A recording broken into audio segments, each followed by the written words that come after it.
art residency here in Berlin, and there was this building that I would bike past, and it had these huge letters on the side that says, "Thoughts become things." And it's sort of like positive affirmation or positive thoughts, positive things. So sort of taking the more negative or pessimistic side to that. It's like, yeah, you know what, like my thoughts became things. Unfortunately, all these anxiety and OCD thoughts have also manifested themselves. So too late, like my thoughts already became things. And funny enough, I have a studio now in Moabit in that building that I used to bike past. So yeah, it's all come together for the show. Amazing. Yeah. Meant to be. I hope so.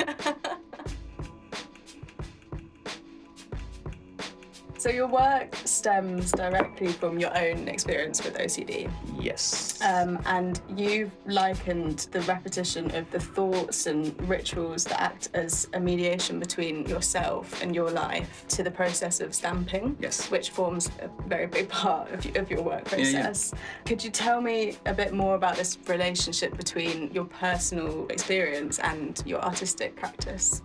Yeah, so like, you know, with the OCD, with these anxieties, with this like sort of repetition of thoughts or rituals or actions that you do, like checking the stove and rechecking, like everything's off.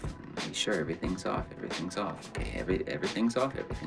So trying to find a way, not as literal way to bring that in the paintings and the artwork, it sort of came through in these stamps, this way to like repeat something over and over again that a pure static image couldn't represent. And like you mentioned, that the OCD is like a lens in how I view and interpret the world, and these paintings sort of like a lens as well. Like I'll paint on something else and use that to paint the painting. There's like something in between me and my life, and there's something in between me and the painting as well. I try and paint in a familiar scape so people can see themselves in, or that they can empathize with what's happening there. But I do want it to be just a little off, that it's uncomfortable, that it's sort of like a deja vu. This is known, but there's something unknown in there. It's like reality that's been psychologically changed and then reinterpreted into reality. Like everything's based in reality, but there's some small switch in there that just pushes you. We see the window as a theme in numerous of your works, and it brings about a feeling of loneliness because it's almost like a window to the outside world, which you or the figure in the painting isn't a part of. Mm-hmm. Very true.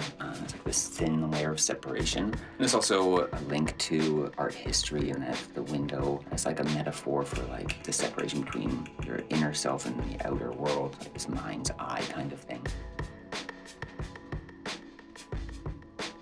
Not only are these paintings a reflection of very personal matters to yourself, but they succeed in being completely relatable. Mm-hmm. Many of the themes that you explore, such as loneliness and a desire for clarity or certainty, are emotions that I think everyone at some point in their life experiences. Is it your intention that viewers should reflect on these topics? I don't know if they have to reflect. I'm not putting them up there as to like make them question themselves necessarily, but I hope they can relate in some way, and it's a big thing for like mental health, which my paintings are all about.